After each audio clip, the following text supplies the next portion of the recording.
he could become part of Taiwanese culture? He'll never be a Taiwanese. He'll always be an outsider.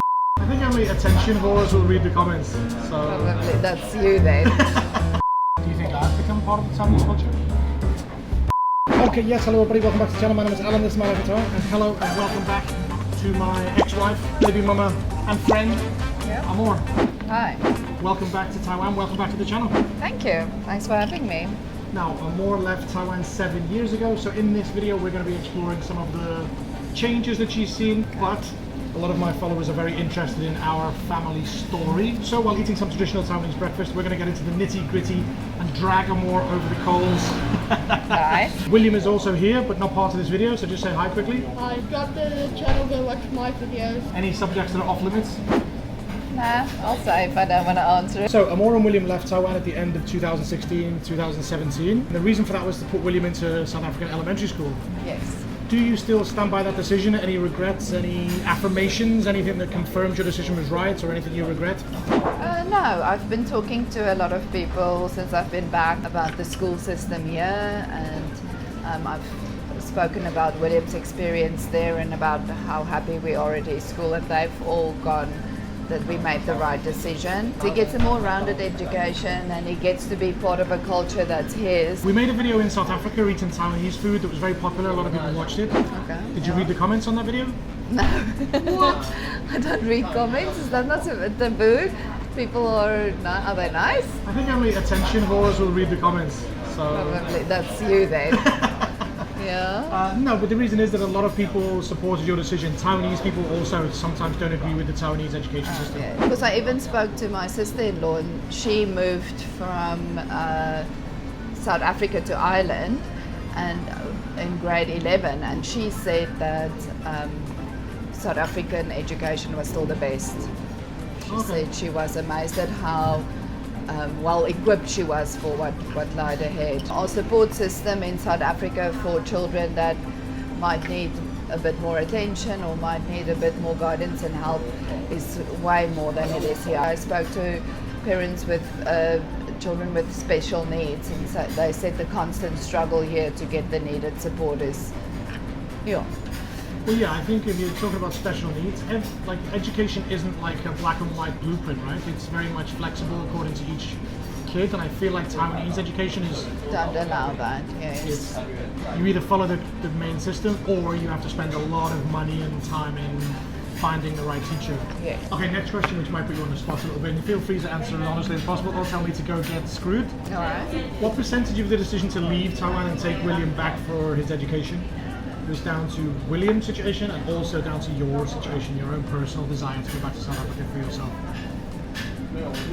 So before we get to a more interesting answer to that rather difficult question, quickly give me 60 seconds to introduce the sponsor of today's video, NordVPN. As you no doubt probably already know, NordVPN is a service that makes living as an expat in a foreign country away from home much easier than life would be without it. I not only use NordVPN to reroute my computer's IP address back to the UK to allow me to watch the BBC's Match of the Day on their iPlayer system, but also as a YouTuber whose entire working life is spent online, I cannot afford to take risks when it comes to online security. And that's where NordVPN's Threat Protection Pro comes to save the day. Offering advanced digital protection from malware and online threats, Threat Protection Pro checks all downloaded files for malware and blocks all fake or malicious websites that may be used for fraud, phishing, or other nefarious reasons. And there's no better time to take advantage of all these features offered by NordVPN than signing up right now when they are offering 4 months extra free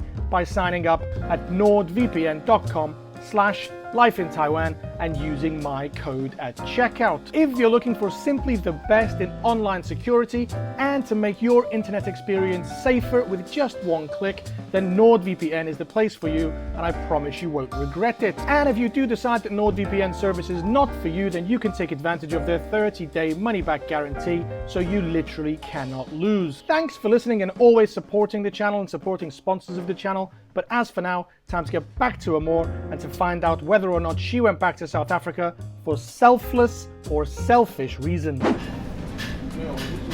No, I think since I've had William, what's important to me has become second. I chose to have William, and we had this discussion the other night as well.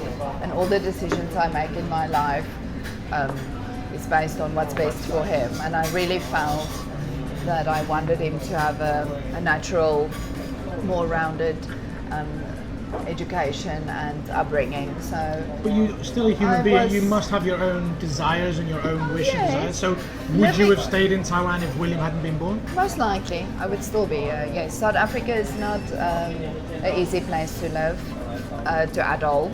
So, I left on a high. I was doing well at my school. I'm still loved at my school. Everything was going well. Financially, I wasn't that much better off here because it's still expensive to have a kid here. If I look at people that don't have kids and they're single and living in Taiwan, the money is way better. But I think even back then when I had him, I didn't feel financially we would be so much worse off in South Africa. Of course, you earn a lot more here, but then also now coming back, I've realized that there's certain things that are a lot more expensive here. Education is a lot more expensive, especially if you want to, if you go into more private, more exclusive education. Okay, next question. What do you see in William and his personality that you think a Taiwanese education wouldn't have given him?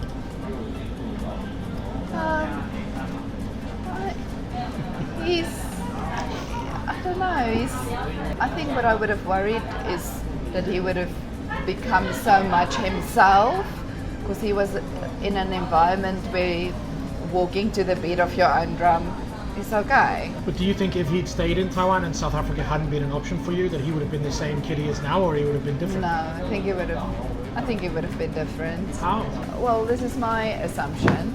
So I think to be so different can go either way. It can make you maybe more confident or more in yourself. I've heard of people that's stayed here and the children are just more reserved. But that's again, I don't think it's the same for everyone. I think I saw a change in him moving from my school to his school. Yeah. And I think he became so much more himself at the school he's at now. So now William's coming to the end of his elementary school. Do you think South Africa is still the best place for him? Mm-hmm. So you think he's going to complete his high school education in South Africa? I don't know, I just said. When I'm done studying, we'll revisit, we'll look where we're at, we'll look at our options for you. Do you think South Africa is still the best option for you? No, probably not. I think if I was a single girl, I wouldn't have stayed in South Africa. How have his needs changed compared to 2017, compared to now? Oh, well, then he needed me full time. Now he's a big boy. Take care of himself a lot too. I think, of course, things change constantly. How do you think Taiwan is a little more suitable for William now compared to how it was like 7 years ago when we first came to Taiwan? Again, I don't think Taiwan was not suitable. It was the education system that I didn't feel first of all, and then also the cultural thing. I say again, I always felt that because I knew where my foundation was rooted in, it gave me a lot of more clear perspective of who I was and where I was going. So I didn't want him to float around unsure of his roots. That was one of the main reasons going back. Again, not think it's Taiwan as such, it was the culture, to have a culture that he belongs to, that he's part of, to belong somewhere was important for me, and then to also go learn where I come from, where, you know, at least one of his parents, he knows the culture well and he's part of it. Yeah, do you not think he could become part of Taiwanese culture? He'll never be a Taiwanese. He'll always be an outsider. Do you think I've become part of the Taiwanese culture? I think you try, but you're also still an outsider. You're not Taiwanese. It's interesting. There's no right or wrong answer in it. I'm just trying to say, like... I don't think so. Do you not think it gives him some kind of balls and spirit to say that he was born in Taiwan? He wants to like that? And he'll always have that. I think the big thing with him now is he's here on holiday, so it looks dreamy. But I think it's a different ball game to live here and to have to study here.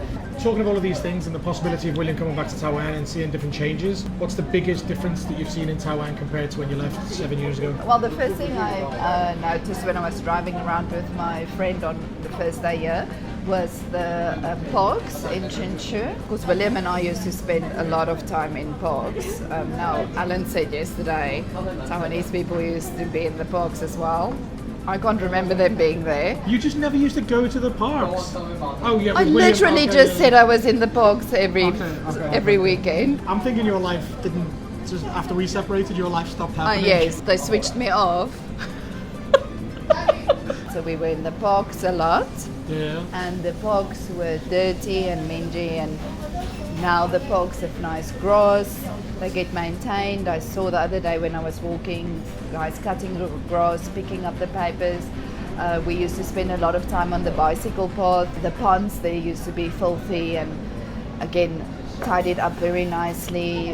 The bicycle path looks very nice. They've got a separate lane with boards actually indicating that the smaller lane is for walking and jogging, and then the bigger one is for bicycles. I can see from the government side that they're trying hard to make things like that nice. And they Didn't you say that the mayor of Hsinchu put it in his project or something? Yes. When I asked my friends about it, they said that and the road safety was two of the big things that he pushed. Worked a lot on the parks, and you can see a massive difference. And then the second thing that was crazy was the road. Yeah, if you're a pedestrian, if you make it alive, you're lucky. Then a bike, then a scooter, and then a car. So that was when you left? Yes. So when I walk here, I'm very cautious to stay out of everyone's way.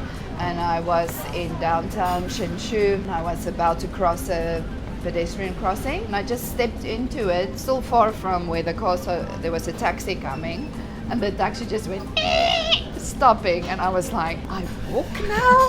It's like, what is he doing? Does he think I need a lift? But no, he was just stopping because and then I asked about it, and they said apparently the rule is that if you step into the crossing, the car or scooter is not allowed to even touch the pedestrian crossing. You said something about the healthy lifestyle? Yes, I've also noticed that. A lot more gyms, like in Hsinchu. Usually when I went for a run on the bicycle path, people looked at me like I was crazy. Especially in the daytime. Yes, but now I'm not the only one. I'll see about 5 or 6 joggers on my way, where before it was literally just me with people going, she's crazy. A lot of kids playing basketball, which also never happened. The basketball courts were always empty. I saw at a 7-Eleven, they have the calories and sugar and nutrition information available, which I also never saw before. So I think there's a movement towards healthier living, I find. Okay, well I just want to say thanks to Amor, of course, for agreeing to be in my video. It's not easy to be on camera when you're not used to it, but you're always amazing and always very much liked for your honesty in the comment section, so don't forget to comment down below with your opinion on what Amor said. Alan will send me the screenshot of the nice one. Yeah, for sure, yeah. But yeah, thanks to Amor for agreeing to bring William back for these few weeks. We've had an amazing time. Okay, you're welcome. Thanks for breakfast. Am I paying? As for now and as for always, thanks for watching the channel. Subscribe and come back. Come back, Bob.